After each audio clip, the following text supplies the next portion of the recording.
magre-repaint lang tayo guys. Ayan, i-repaint natin si Sakura. Yan yung bike natin na siniservisan araw-araw. Yan yung service natin. Kasi guys, yung mga parts niya, yung ibang parts niya kinakalawang na. So kailangan na natin siyang pag wala kang budget, lang, konting pintura lang para hindi siya lata na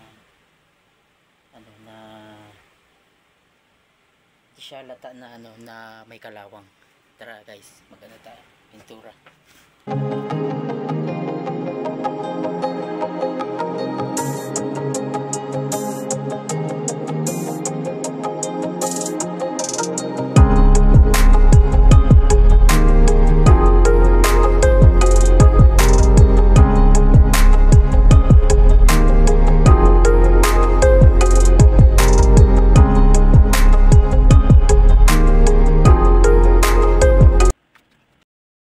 Tapos na tayo magpintura.